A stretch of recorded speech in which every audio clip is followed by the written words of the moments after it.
pagka napag-usapan ang administrasyon ni Presidente Duterte, ang unang-unang pumapasok talaga yung peace and order. Yung peace and order, investor confidence, kaayusan, yung pagsugpo sa illegal drug issues, at anti-corruption. Yun yung tatlong parati niyang binabanggit. At dahil doon, nagkaroon tayo ng environment na that increase the confidence ng mga kababayan natin. Lalo na sa larangan ng investment. In fact, may mga numero tayo that will show kung paano na-achieve yung record FDI, Foreign Direct Investments, noong panahon po ng administrasyon na Duterte. Panahon po ng Pangulong Duterte, dyan po na-achieve yung matataas na FDI. Naalala ko, 2017, na-achieve natin $10 billion, halos 3 times. Hindi pa yun. Noong 2021, right after COVID, $12 billion. Ang ating pong guest for today is no other than kilalang kilala po ninyo to, ang ating pong pinagmamalaki sa Administrasyong Duterte, ang former DTI Secretary, Mr. Ramon M. Lopez. Palakpakan naman natin siya. Magandang araw po sa inyo lahat. Morning. Yes, good morning, Sec. And of course, andito rin ang talaga namang pinagmamalaki rin ng PDP laban, ang Secretary General at former Secretary ng maingay at masyadong nangangalampag ngayon sa ating pong bayan, ang Department of Budget, ang DBM. Balakpakan naman natin si Secretary Wendell Arisaro. Magandang umaga po sa ating lahat at puto kami nandito tayong lahat. Yes, good morning, Sec. At syempre, hindi mabubuo ang kapiyan sa PDP. Parehang kape, hindi pwede pag walang creamer at saka asukal. Palakpakan naman natin at ang ating nag-iisang matapang. Pero hindi ko tatawagin Gabriela yan. Ang matapang nating moderator for today, ang chairperson ng PDP Legal Committee. Palakpakan naman natin si Attorney Yvette Contacto. Magandang umaga po sa inyo lahat, sa aming mga vloggers na pinakamamahalo talaga ng PDP, sa mga listeners at saka sa mga viewers ng ating kapihan sa PDP. Maganda ho, magiging mainit ang talakayan ngayong umaga, lalong-lalong iinit dahil po sa mga kontrobersyang nangyayari ngayon sa ating bansa at ang ating resource speakers ho, ang masasabi nating authority ka, Benny, pagdating sa tatalakayin natin ngayong umaga, and we're proud to have them.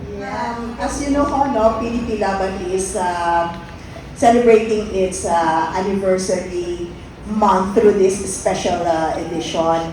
And therefore, we invited former cabinet secretaries of the Duterte administration to speak about the legacy, to speak about the gains that was achieved during his administration, knowing fully well that the former president is also our national chairperson in PDP Laban. And therefore, Kapeni, having set the tone of the gains that we want the people to hear and to be reminded of, I would now give the floor to you to fire the first question to our guests. Yes, of course. Hello? Attorney Yvette, para po sa dalawa natin pong panauhin today, the Secretary Wendell and of course Secretary Ramon Lopez, bago natin buksan, kailangan mas mainit ang puwersa ng ating katanungan. Para po sa dalawang guests natin today, gusto ko po sanang i-ask sa inyo na when people talk about the Duterte's administration today, discussion often become political. Matik yun.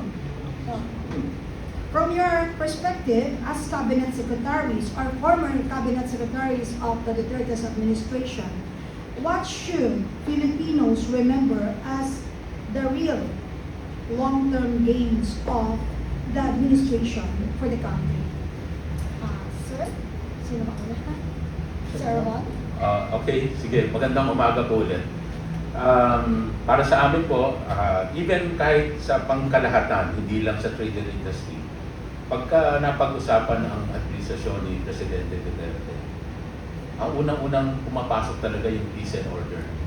Yung peace and order, investor confidence, kaayusan, yung pagsugpo sa illegal drug issues, at anti-corruption. Yun yung tatlong parati niyang binabanggit. At dahil doon, nagkaroon tayo ng environment na that increase the confidence ng mga kababayan natin. Lalo na sa larangan ng investment. So, naalala ko po na in fact may mga numero tayo that will show kung paano na-achieve yung record FDI, Foreign Direct Investment, noong panahon po ng administrasyon na Duterte. Kayo po nasa private sector tayo at madalas naririnig ko na noon daw napakalakas ng maganda investment climate bago Duterte administration, maraming investor.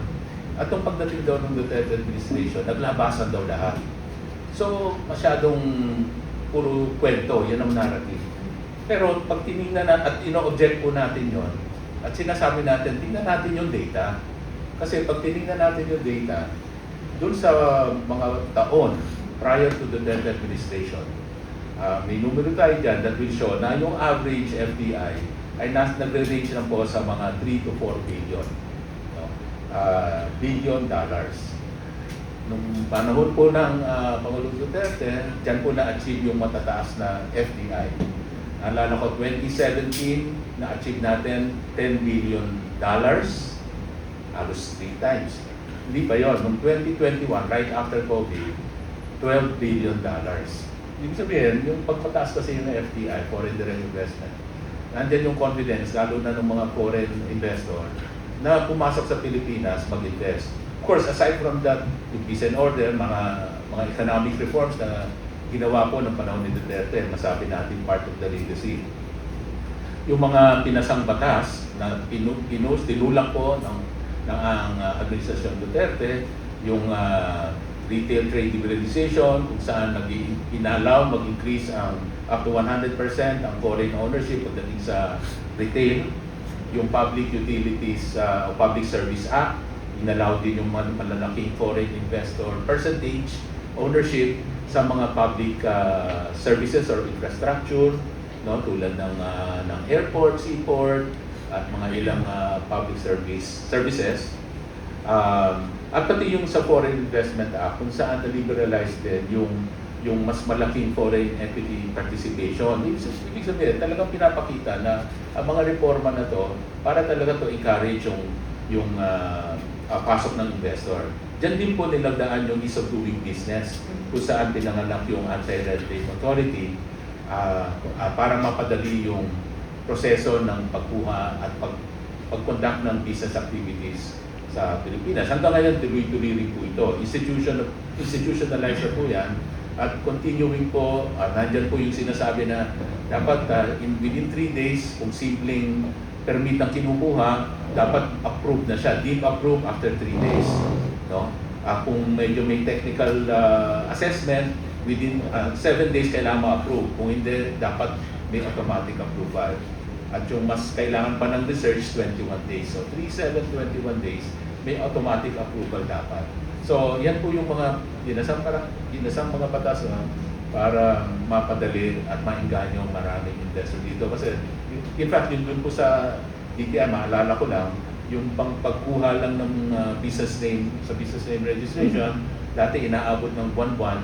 Doon sa amin, dahil in-automate namin, online application, kahit nasan ka, pwede kong mag-apply, 8 minutes, pwede mo nang makuha yung approval mo ng business name registration.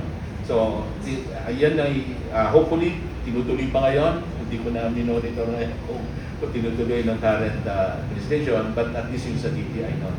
Isa yun sa mga ginawa natin. Of course, isa pang legacy na mabanggit ko na talagang palagay ko kaya rin ako na nakuha noon as Trade Secretary, Trade Investment Secretary. Dahil yung before joining the Duterte administration, part po ako ng Go Negosyo, na kung saan ito po yung nagbibigay tulong sa mga micro, lalo na yung mga maliliit na negosyo, mga SMEs, sa pamamagitan ng pagtitrain, pagbibigay kaalaman, paano magnegosyo para silang nagmamasters in entrepreneurship na libre. No? At nagbibigay inspirasyon by introducing yung mga nagtagumpay na negosyante. So parang may big brother, small brother, big sister, small sister approach. Tulungan yung mga maliliit pa, tulungan paano nila mapalago yung kanilang mga maliliit na negosyo para yung mga micro maging small business, maging medium size, at hopefully maging large tulad ng Jollibee. So yun yung mga paraan na mga ina-empower natin ng Pilipino. Sabi nga noon, ayaw natin yung dole out. Magbibigay ka lang ng donation, tapos na. Gusto mo ma-empower sila para you teach a man how to fish, hindi yung giving them fish. No? So yun po yung prinsipyo na pinatulak sa akin ni Pangulong Duterte at yun naman po yung ginampanan natin. Kaya ang DTI noon, aside from attracting mga investors para maka-create ng trabaho, ito po ay talagang tumulong sa mga maliliit na negosyante. Sabi po ni Presidente, isang mandate niya po sa akin, tulungan natin yung mga maliliit na negosyante. Sila yung walang-wala. Even kasama dyan, yung mga nagtitinda sa palengke, nagtitinda sa sidewalk, bigyan natin kung maaari ng pampuhunan, pang-umpisa.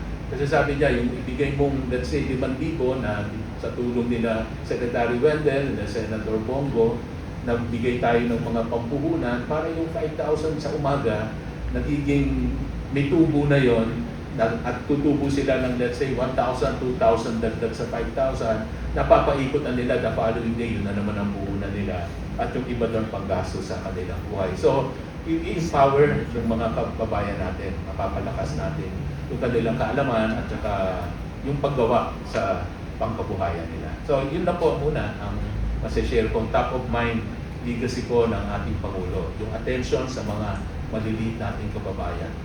Thank you very much, Secretary Ramon Lopez. At sususugan po yan. Siyempre, same question din tayo kay Secretary Wendell na Sec. Maraming salamat ka, Penny. Gusto mo nga susugan yung mga nabanggit na ni Secretary Mon patungkol sa mga batas na naipasa noong panahonan ni dating Pangulong Duterte. At ito yung mga ilan lang na babanggitin ko. Yung Universal Healthcare Act na talagang libre, zero balance billing sa lahat ng mga government hospitals. At yung free tuition fees for state colleges and universities. Yung Bangsamoro Organic Act na nagbigay daan upang makamtan ang kapayapaan sa Mindanao. At ganun din ang paglalagak niya ng pundo, lalo tigit sa mga ospital. Nangunguna riyan ang Philippine General Hospital na talagang pinaglaonan niya ng 100 million pesos a month. Hindi basta-basta yun, talagang nagkusa siya. At ang kanyang pagtingin sa mga lokal na pamahalaan na kapanahunan ng kalamidad, bagyo, lindol, baha, nariyan yung masusugan din kaagad ng national government ang kakulangan ng pundo ng mga lokal na pamahalaan. Alam nila yan at hindi nila may pagkakailaya. Aside from the 5% calamity fund na inilaan ng national government, sinasabihan niya pa ako, kumuha ka kung meron pa makuha sa contingency fund ng Office of the President para maibigay natin sa mga lokal ng pamahalaan. Mayari kasi 23 years siya naging mayor ng Davao City. Kaya ang puso niya nasa lokal na pamahalaan at lalo tigit sa taong bayan. At sa mungkahi naman ng mga cabinet secretaries na bigyan pansin din ang ating mga OFWs. Andyan sa Secretary Bello, talagang nakapokus siya sa kanan ng mga OFWs at meron niyang pundo yung OFWs na binibigay sa OWA na siyang kinakapital naman ng gobyerno upang mabigyang tulong ang mga OFWs na naapektuhan. Ano bang mga pangyayari sa mga bansa kung saan sila doon naman nakadestino o nagtatrabaho. Kaya sa kabuuan, kita natin na kahit na nung umalis na siya sa pwesto, di hamak na umabot pa ng 91% if I'm not mistaken ang kanyang popularity rating at approval rating. No? Never in the history ng ating bansa yan. At doon sa sinapit niya, talagang nakakalungkot dahil sabi niya nga, I love my country, I love the Filipino people, and I'm putting at stake my life in the presidency para ipaglaban ko kanan ng bawat Pilipino. Kaya wala siyang pinagsisisihan kung sa kanyang ginawa. Dahil sabi nga niya, tanging ako lamang ang makakagawa niyan dahil ako ang Pangulo ng bansa at gagawin ko ang lahat ng aking magagawa para sa kanan ng taong bayan. At yan, hindi niya pinagsisisihan. Sabi niya, kung ano man ang mangyari sa akin,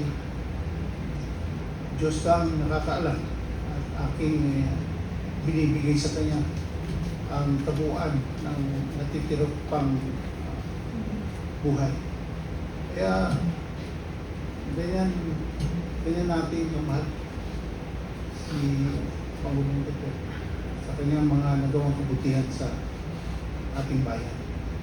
Maraming salamat, Seth Wendell. Nakakaiyak naman. Anyway, any additional